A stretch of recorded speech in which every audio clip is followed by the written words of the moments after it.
আমার ভাইরা ঠিক আছে।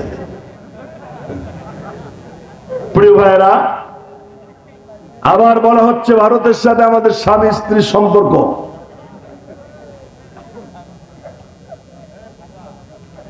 কতটা নির্লজ্জ, কতটা বেহায়া হলে এই ধরনের কথা বলা যায়।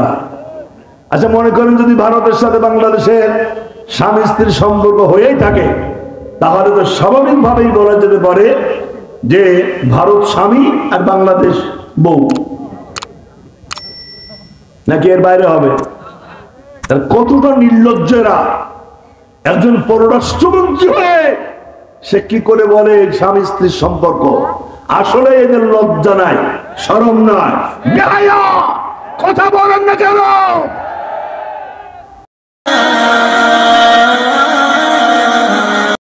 نحمده ونستعينه ونستغفره ونعوذ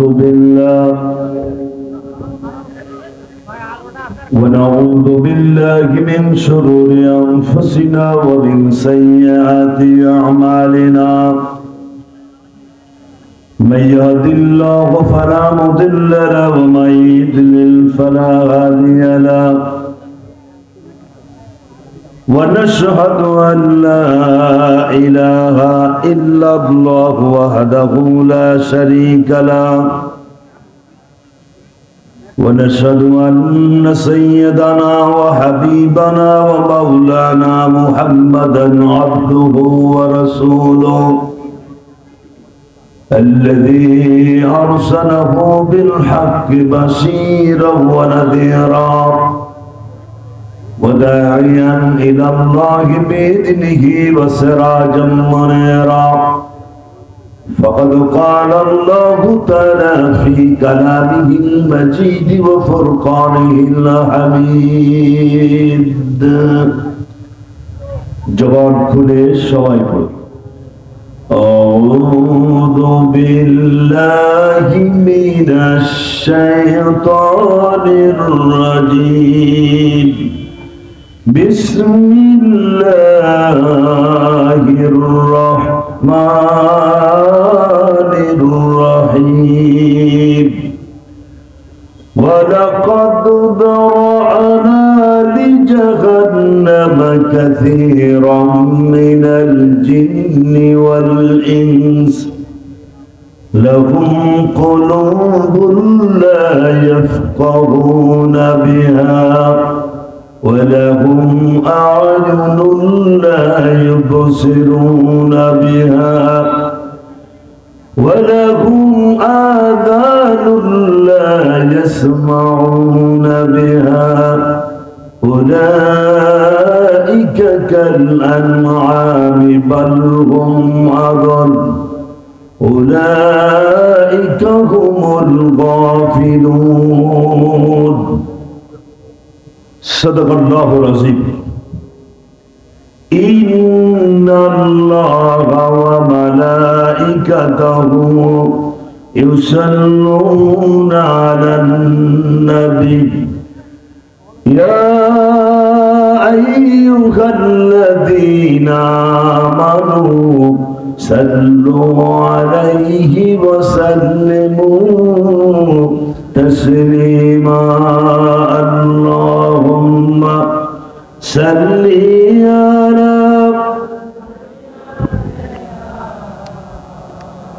পানিটা একটু নর্মাল দিতে হবে। এই ছোট ভাই, পানিটা নর্মাল, এটা ঠান্ডা ফিনিশ নর্মাল লাগবে।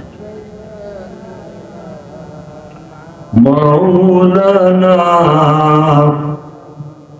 এরকম নয়, প্রাণ খুলে জোরে সোরে মুহাব্বতের সাথে পড়ি আল্লাহুম্মা সাল্লি আলা সাইয়্যিদিনা মাওলানা ওয়া আলা আলি সাইয়্যিদিনা মাওলানা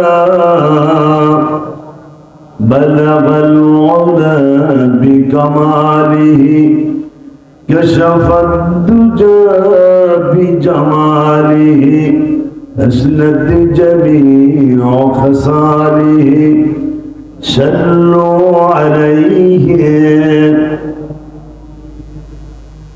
मुझे कुछ मिले या न मिले मोहम्मद मिले यानी वो शही जिससे अल्लाह मिले बलगल मौला बिकमालिही कशफत दुजा बिजमालिही हसनत जमीअ खसालिही सल्लु अलैहि अल्लाहुम्मा आमीन। रब्बना ज़लमना अनफुसना व इन लम तग़फिर लना व तरहमना लनकूनन्ना मिनल खासिरिन। आय अल्लाह ताआला শালটি গোপালপুর চৌপতি বাজার ব্যবসায়ী সংগঠনের উদ্যোগে 2 দিন ব্যাপী কোরআনে কারিমের মাহফিলের আজকের সমাপনী রজনীতে প্রাণ ভরে দরুদ ও সালাম পড়ে তোমার দরবারে হাত তুলেছি। রব্বুল আমিন দরুদ ও সালাম টুকুন সোনার মদিনায় নবী পাকের রওজা মুবারকে পৌঁছায়া দাও। तमाम पृथ्वीर माटिर नीचे যত মুমিন মুমিনা আছেন মেহেরবানি করে তাদের আরওয়ার উপর সওয়াব পৌঁছায়া দাও। রব্বুল আলামিন এই মাহফিলের আয়োজন যারা করেছেন আর শোনার জন্য যারা এসেছেন কিয়ামতের দিন মুসিবতের সময় এই মাহফিল আমাদের সকলের জন্য নাজাতের ওসিলা বানিয়ে দিও আল্লাহ। ইয়া রব करम तो अगर करे ओ बात ज़बान को जो दिल पर असर करे। रब्बना तक़ब्बल मिन्ना इन्नका अंतस समीउल अलीम व तुब अलैना इन्नका अंतत तव्वाबुर रहीम। सुब्हान रब्बिका रब्बिल इज़्ज़ति अम्मा यसिफून व सलामुन अलल मुरसलीन अल्हम्दुलिल्लाहि रब्बिल आलामीन।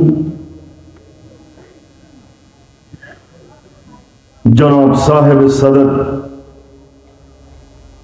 विशिष्ट शिक्षाविद जनाब मोइनुल इस्लाम अतारल्लाहु उम्रहु व बारकाल्लाहु फी हायाति। আজকের এই বর্ণাঢ্য অনুষ্ঠানের সম্মানিত প্রধান অতিথি জনাব মোতাহারুল ইসলাম নিক্সন বিশিষ্ট রাজনীতিবিদ। আজকের অনুষ্ঠানের বিশেষ অতিথি আনারুল ইসলাম নয়ন সহ সভাপতি জনাব আব্দুল সোবহান। আজকের অনুষ্ঠানের বিশেষ আলোচক পরম স্নেহের আশরাফুল ইসলাম আশরাফি। আমন্ত্রিত অতিথি বৃন্দ, সম্মানিত হযরত ওলামায়ে কেরাম, সামনে বসা কোরআন প্রেমিক তাওহীদি জনতা, পর্দার অন্তরালে অবস্থানরত মায়েরা বোনেরা মেয়েরা, সকলকেই সমস্ত শক্তি এবং ভালোবাসা দিয়ে সালাম বিনিময় করছি।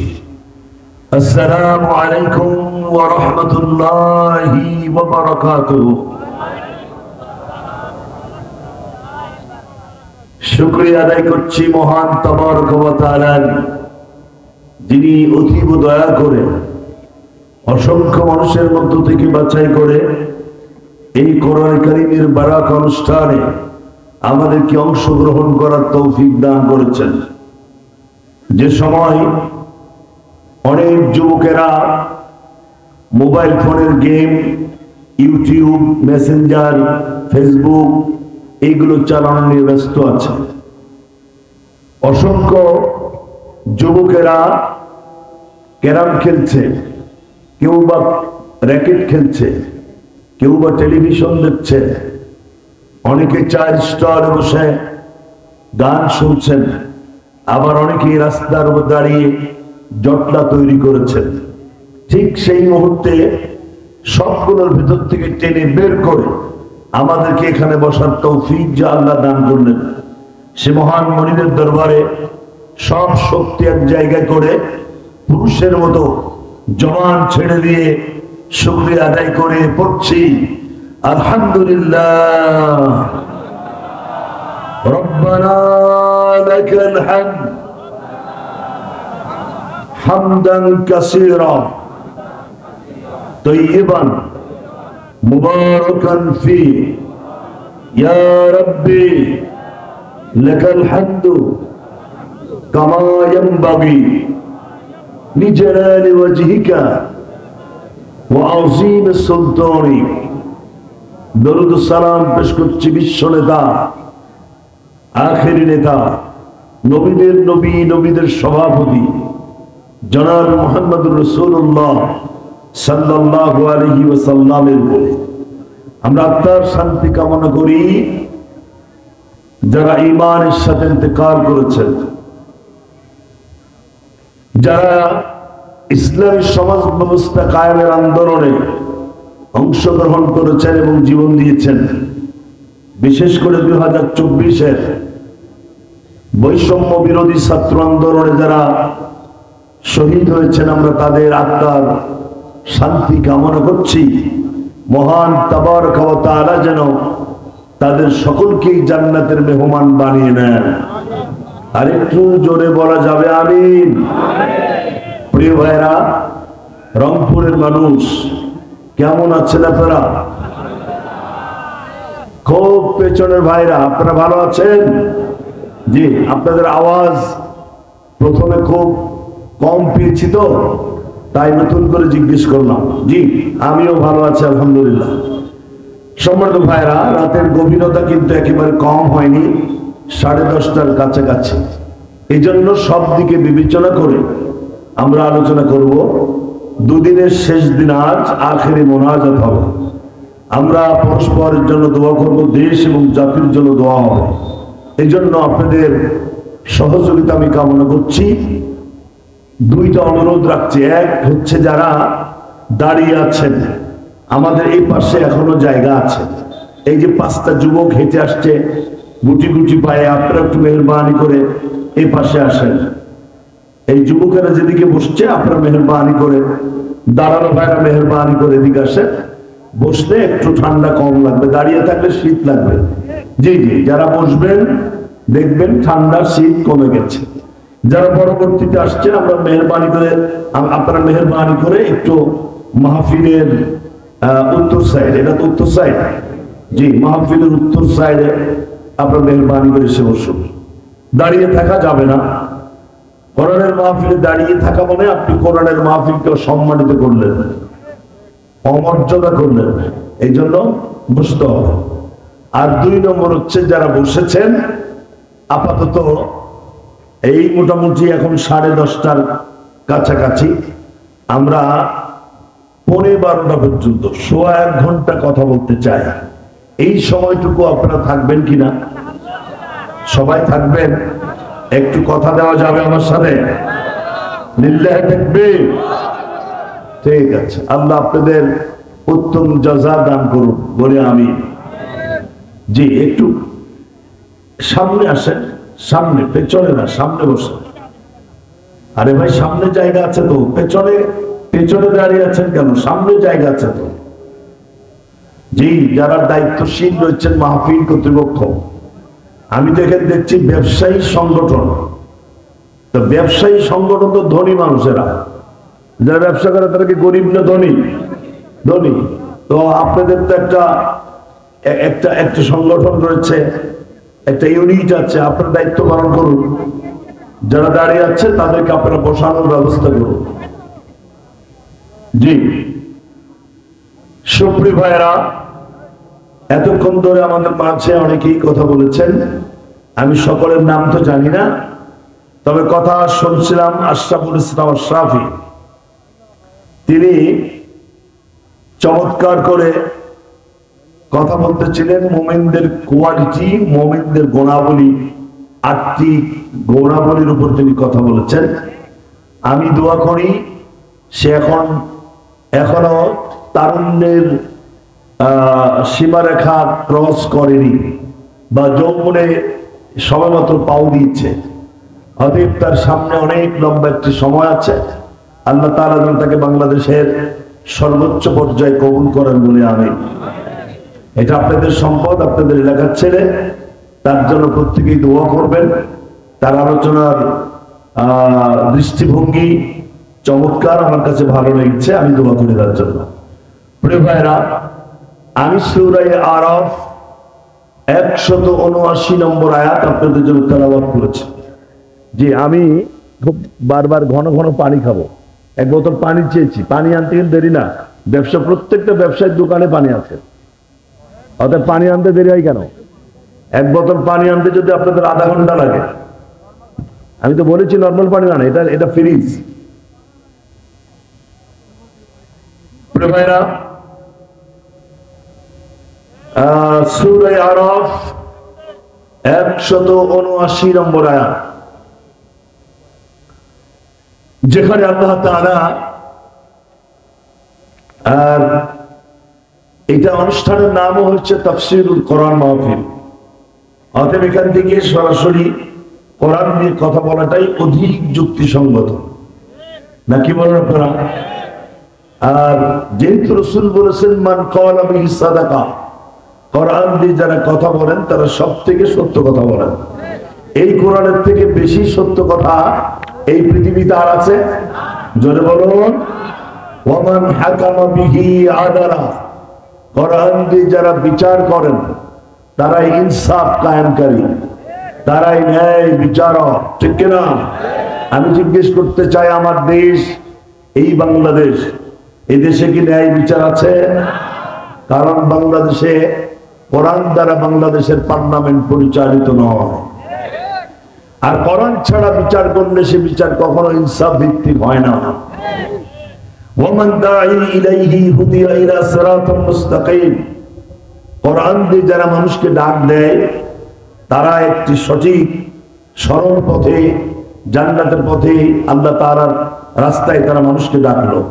ওয়ামান আমিলা বিহি উজিরা, আর কোরআন দিয়ে যারা কাজ করেন আল্লাহ তাদেরকে পুরস্কৃত করেন। আল্লাহর পুরস্কার মানে জান্নাত ছাড়া আর কিছুই নয়। সুবহানাল্লাহ বলা যাবে? সুতরাং সেই কোরআন দিয়ে আমরা কথা বলবো। সূরা আরাফ 179 নম্বর আয়াত, যেখানে যার সামারাইজ হচ্ছে, মূল বক্তব্য হচ্ছে, আল্লাহ তাআলা বলছেন তিনটি জিনিসের যথাযথ ব্যবহার না করার কারণে অধিকাংশ মানুষকে আল্লাহ জাহান্নামে নিক্ষেপ করবেন। আমরা তো জাহান্নামে কেউ যেতে চায় না, নাকি? সবাই কোথায় যেতে চায়? জান্নাতে। কোথায় যেতে চায়? জান্নাতে। তো তিনটি জিনিসের যথাযথ ব্যবহার না করার কারণে অধিকাংশ মানুষ জাহান্নামে নিক্ষেপ হবে। তার এক নম্বর হচ্ছে আকল, বিবেক। বিবেকটাকে যারা ব্যবহার করে না তারা জাহান্নামে যাবে। নাম্বার 2, চোখ।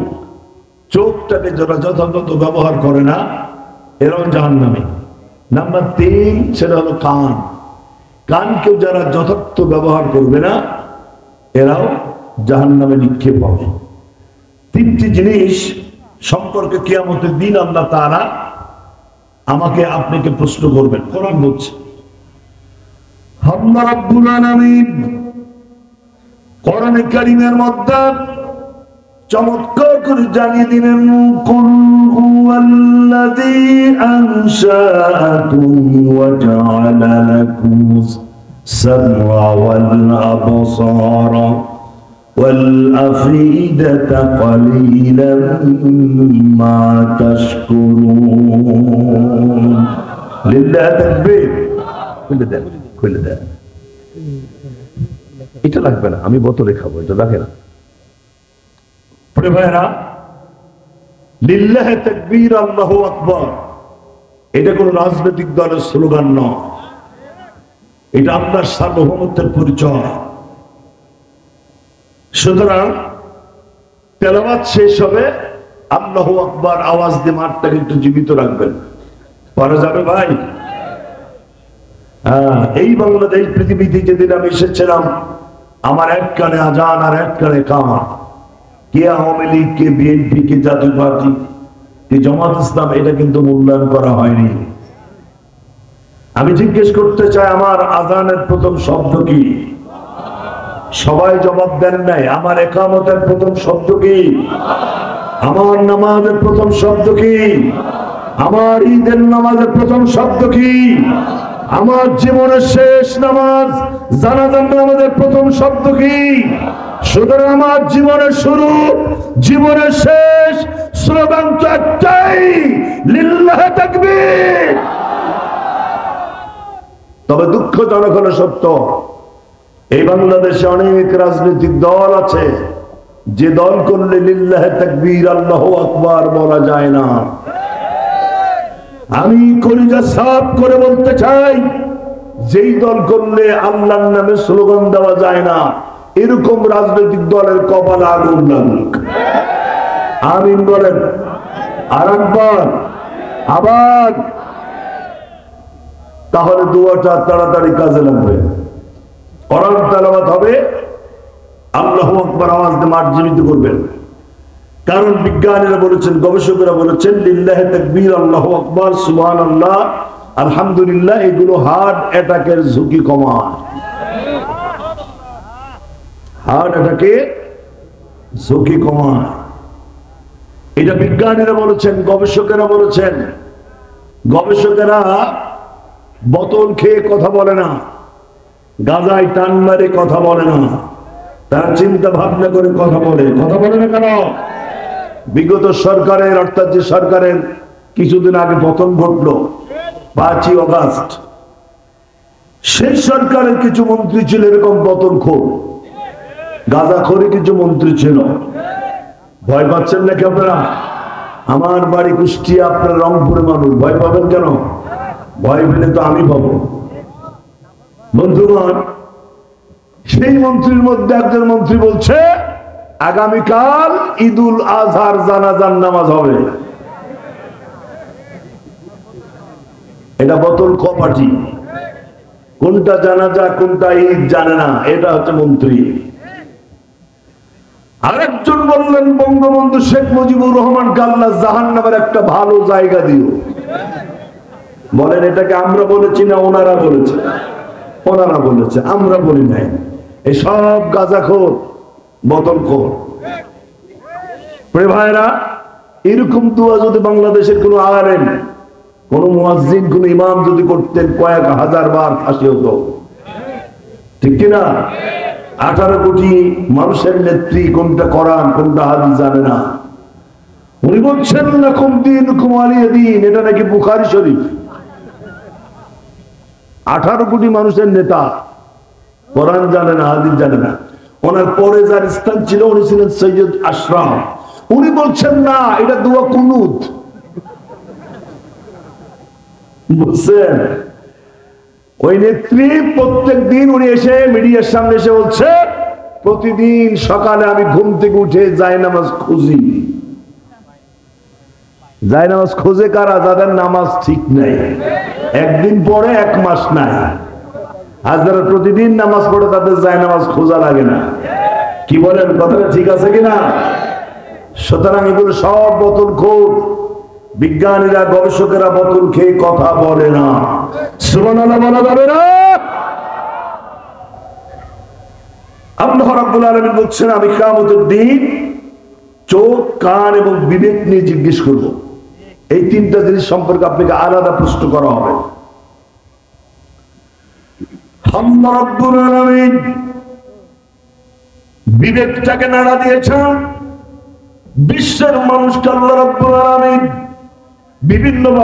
বিভিন্নভাবে মানুষের বিবেককে নাড়া দিয়েছেন, কুলু দিয়েছেন। কোরআনে কারীমের মধ্যে আল্লাহ বলছেন, হাল আতা আলাল ইনসানি হিনুম মিনাদ দারি লাম ইয়াকুম শাইয়ান মাযকুরা। মানুষের জীবনে এমন একটি সময় কি অতিবাহিত হয়নি যে সময় মানুষের কোনো বংশ পরিচয় ছিল না, নাম ছিল না, গন্ধ ছিল না। সেই জায়গা থেকে টেনে বের করে আমি তাকে মেম্বার বানালাম, চেয়ারম্যান বানালাম, এমপি বানালাম, মন্ত্রী বানালাম, সরকার বানালাম। অথচ মানুষের এমন একটি সময় গেছে যার কোনো নামই ছিল না। অতএব মানুষ কি তার অতীত ইতিহাসগুলোকে মনে করে না? আল্লাহ তাআলা বিবেকটাকে নাড়া দিচ্ছে। আল্লাহ রাব্বুল আলামিনের পর বলছেন ألم يأتكم رسل منكم يتلون عليكم آيات ربكم وينذرونكم لقاء يومكم هذا قالوا بلى لله تكبير কিয়ামতের দিন জাহান্নামের দিকে জিজ্ঞেস করা হবে জাহান্নামে কেন আসলে? এই পৃথিবীর বিভিন্ন ইমাম, মুয়াজ্জিন, খতিব, ওয়াইজেন তারা কি কোরআন থেকে জাহান্নাম সম্পর্কে তোমাদের ধারণা দেয়নি? এই শালটি গোপালপুরের যে মাহফিল সেখান থেকে কি তোমাদের কি বক্তা সাহেবরা জাহান্নাম সম্পর্কে ধারণা দেয়নি? আল্লাহ জিজ্ঞেস করবে তোমরা জাহান্নামে আসলে কেন? এটা যে খারাপ জায়গা, এই মেসেজটা কি তোমরা পৃথিবীর জীবনে পাও নাই? আল্লাহ বলবে। তখন জাহান্নামীরা কি বলবে? কোরআন সেটা কোট করেছে। আমার প্রিয় ভাইরা, কথাগুলো খুব বড় সুন্দর হবে। আল্লাহ রাব্বুল আলামিন চমৎকার করে জানিয়ে দিলেন ক্বালু বালা ক্বাদ জাআনা নাযীরা। জাহান্নামীরা বলবে হ্যাঁ খবর পেয়েছিলাম কিন্তু মিথ্যা বলেছিলাম। আমাদেরকে যখন জাহান্নাম সম্পর্কে তারা বলতো আমরা বলতাম বেটা মিথ্যা কথা বলছে, কাল্পনিক কাহিনী, এইভাবে আমরা উড়িয়ে দিয়েছি। এবার জাহান্নামীরা কি বলবে ভালো করে লক্ষ্য করুন।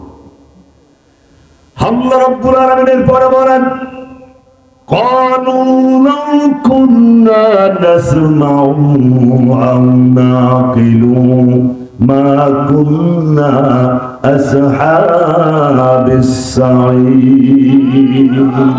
ওরা সেদিন বলবে আমরা যদি কোরআন শুনতাম, চার স্টলে দাঁড়িয়ে সময় নষ্ট না করে, টেলিভিশনের সামনে দাঁড়িয়ে সময় নষ্ট না করে, রাস্তায় দাঁড়িয়ে জট্টা বাঁধায়া সময় নষ্ট না করে যদি এই কোরআনের মাহফিল শুনতাম আর বিবেক দিয়ে যদি বুঝতাম, আজ আমাদের জাহান্নামে আসতে হতো না। এখানেও বিবেককে কাজে লাগানোর কথা বলা হচ্ছে। বিবেকটাকে কাজে লাগালে কেউ কখনো রাস্তা হারায় না। দেখেন আপনারা হরিণ দেখেছেন, হরিণ যখন পথ চলে দল বেঁধে পথ চলে, খুব পেছনে চারজন যুবক, টকবুকি যুবক দাঁড়ানো। বসলে ভালো হয় না সোনামণিরা? হ্যাঁ বসো বসো প্রিয় ছেলেরা বসো। খুব লম্বা হবে না কথা, কষ্ট দেব না। আপনার কি বিব্রত হচ্ছেন? জি একটু হাত দেখানো যাবে আরেকবার? লিল্লাহ তাকবীর। ঠিক আছে আমার প্রিয় ভাইরা, কথা বলতেছিলাম হরিণ যখন পথ চলে তখন দল বেঁধে পথ চলে। হরিণের দলের প্রথম হরিণটি যদি নদীতে লাফ দেয়, পেছনের হরিণগুলো নদীতে লাফ দেয়। সামনের হরিণ যে পথে চলছে পথটি দুর্গম, পথটি ঝুঁকিপূর্ণ, পথটি মৃত্যুর কারণ হতে পারে, এই পথটি বিপজ্জনক, এই ধরনের চিন্তা পেছনের হরিণরা করে না। সামনে যে হরিণ যায় পেছনের হরিণগুলো সেদিকে চলে, এরা বিবেক নিয়ে পথ চলে না। কিন্তু রয়্যাল বেঙ্গল টাইগার সে চিন্তা ভাবনা করে পথ চলে, যার কারণে অসংখ্য মেষ শাবক, অসংখ্য হরিণ, অসংখ্য বকরি দুম্বার ভেতর থেকে সে তার কাঙ্ক্ষিত নিশানায় পৌঁছে যায়। বোঝেন নাই? একটা রয়্যাল বেঙ্গল টাইগার অথচ হাজার খানিক মহিষের ভিতর থেকে সে তার কাঙ্ক্ষিত নিশানায় পৌঁছে যায়। কারণ সে ব্রেন দিয়ে, বুদ্ধি দিয়ে, বিবেক দিয়ে পথ চলে। এই জন্য যারা বিবেক দিয়ে পথ চলে তারা কখনো রাস্তা হারায় না। যারা বিবেকটাকে কাজে লাগায় না তারা রাস্তা হারিয়ে ফেলে। ঠিক আছে কথা? এই জন্য আল্লাহ তাআলা বলছেন বিবেকটাকে কাজে লাগালে সে জাহান্নাম থেকে বাঁচতে পারবে। কোরআনের আরেকটি জায়গা আল্লাহ বলছেন, আল্লাহ রাব্বুল আলামিনের পরে বলেন আম্মান হাযাল্লাযী হুয়া জুনদুল লাকুম ইয়ানসুরুকুম মিন দুনির রহমান। কোভিড-19, এডিস মশা, ডেঙ্গু মশা, তারপরে আমফান মহসিন, আয়লা নার্গিস, এগুলো সব আল্লাহর পাঠানো সেনাবাহিনী। সুবহানাল্লাহ বলেন। এডিস মশা কার বাহিনী? আরে ভাই জোরে বলো না কেন? আল্লাহর বাহিনী। এটার মোকাবেলা করা যায় না, যায় না। মানুষ নাকি শক্তির উৎস, নাকে পুটা, দাঁতে ছাতা, পেটে ময়রা, মানুষ নাকি শক্তির উৎস। শক্তির উৎস, সকল শক্তির মালিক কে? ক্ষমতার মালিক কে? আল্লাহর নাম পুরুষের মতো জোরে বলতে হবে, ক্ষমতার মালিক কে? এখন যদি এর মধ্যে ৮-১০টা ব্যাং ঢুকে পড়ে, ব্যাং আর লাভ হবে কেমনে? আপনারা তো তার থেকে বেশি লাভ হবে। এই তো ক্ষমতা। এখন যদি এই দিক থেকে একটা সাপ ঢুকে পড়ে, আল্লাহ না করুন, এই দিক দিয়ে যদি একটা সাপ ঢুকে পড়ে, পেছনের লোক অন্তত পক্ষে মিঠা পুকুর পর্যন্ত দৌড়বে, তারপরে বলবে ভাই দৌড়াচ্ছি কেন? এই তো ক্ষমতা।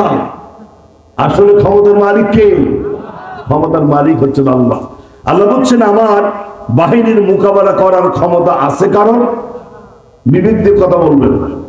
আল্লাহ বলছেন আমার শক্তির মোকাবেলা করার ক্ষমতা আছে কারণ? একজন বেদুনকে প্রশ্ন করা হলো, বেদুন বলা হয় সেই লোকটিকে যিনি লেখাপড়া জানে না, কলেজ ইউনিভার্সিটিতে যান নাই, মাদ্রাসার বারান্দায় যায় নাই, লেখাপড়া জানে না, একটি পাহাড়িয়া মানুষ। এই লোকটিকে বেদুন বলা হয়। এই লোকটিকে জিজ্ঞেস করা হলো আল্লাহর অস্তিত্বের ব্যাপারে তোমার কনসেপ্টটা কি, তোমার ধারণা কি? বেদুন বলছে সাগরের ছোট্ট একটি পায়খানা দেখে বলা যেতে পারে এখানে সাগর বসবাস করে। গাধার পায়খানার স্তূপ দেখে বলা যেতে পারে এখানে গাধারা বসবাস করে। আর মানুষের পায়ের চিহ্ন দেখে বলা যেতে পারে এদিকে মানুষ চলাচল করেছে। বেদুন বলছে প্রিয় ভাইরা, যদি সাগরের ছোট্ট একটি ক্যাপসুল মার্কা, একটি ট্যাবলেট মার্কা পায়খানা দেখে যদি বলা যেতে পারে এখানে ছাগল বসবাস করে, গাধার পায়খানার স্তূপ দিকে যদি বলা যেতে পারে এখানে গাধারা বসবাস করে, তাহলে আকাশ আর জমিন, সাগর, পাহাড় দেখে কেন বলা যাবে না যে আল্লাহ একজন আছেন? বিবেক। লেখাপড়া জানে না, কিন্তু বিবেক দিয়ে সে তার আল্লাহকে খুঁজে পেয়েছে। সুবহানাল্লাহ। আর ঢাকা বিশ্ববিদ্যালয়ের প্রফেসর, উনি বললেন আল্লাহ অঙ্কে দুর্বল। উনি ঢাকা বিশ্ববিদ্যালয়ের স্যার, উনি বলছেন আল্লাহ অঙ্কে দুর্বল। আর একজন পাহাড়িয়া মানুষ পড়াশোনা জানে না, সে বলছে আল্লাহ আছে। সে যুক্তি দেখায় না, আল্লাহ তো আসলেই অঙ্কে দুর্বল। জি জি জি, হ্যাঁ, আল্লাহ যে অঙ্কে পাকা তাকে একটু দেখাবো। এই পৃথিবীর সব থেকে দামি দামি জিনিসগুলো আল্লাহ নিজের হাতে কন্ট্রোল করেছেন, কারোর হাতে ছেড়ে দেননি। যেমন আকাশের বৃষ্টি, সূর্যের আলো, চাঁদের মিষ্টি আলো, অক্সিজেন বাতাস, এগুলো সব আল্লাহর দেওয়া এবং আল্লাহ নিজের হাতে এগুলোকে কন্ট্রোল করেন, কারোর হাতে এটা ছেড়ে দেন নাই। কথা বলে, যদি এগুলো আল্লাহ মানুষের হাতে ছেড়ে দিন সমস্যা হতো। যেমন মনে করেন 2024-25 সেশনে যত বৃষ্টি হবে, এই বৃষ্টির ডিস্ট্রিবিউশনের দায়িত্ব যদি আল্লাহ কোন সরকারের হাতে ছেড়ে দিতেন, তাহলে বিরোধী দল তো ঠিক মতন পানি পেত না। পেত? যখন পানির দরকার তখন পানি দিত না, আর যখন পানির কোনো দরকার নেই কপাট সব খুলে দিত। যেমন আমার পার্শ্ববর্তী দেশ ভারত, আমার যখন পানির দরকার তখন সে আমাকে পানি দেয় না, আর উত্তরবঙ্গ যখন পানির তলায় তলিয়ে যায় তখন সে তার কপাট খুলে দেয়। এই বুঝি বন্ধুত্বের নমুনা। ভারত কখনো বাংলাদেশের বন্ধু হতে পারে না। পুরুষের মতো কথা বলতে হবে, কথা ঠিক কিনা? কারণ এই ভারতের কয়েকবার আল্লাহর কোরআনকে বাজেয়াপ্ত করার সিদ্ধান্ত নিয়েছে। এই ভারতে অসংখ্য মসজিদ ভেঙে মন্দির বানানো হয়েছে। এই ভারতে 550 বছরের বাবরি মসজিদের গায়ে আঘাত করে তারা রাম মন্দির বানানোর পরিকল্পনা তৈরি করেছে। ওদের ভারত বাংলাদেশের বন্ধু হতে পারে না, কথা ঠিক কিনা?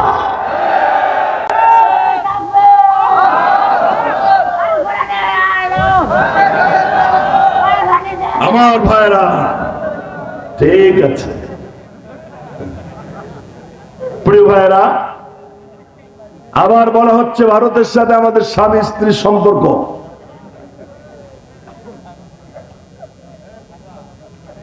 কতটা নির্লজ্জ, কতটা বেহায়া হলে এই ধরনের কথা বলা যায়।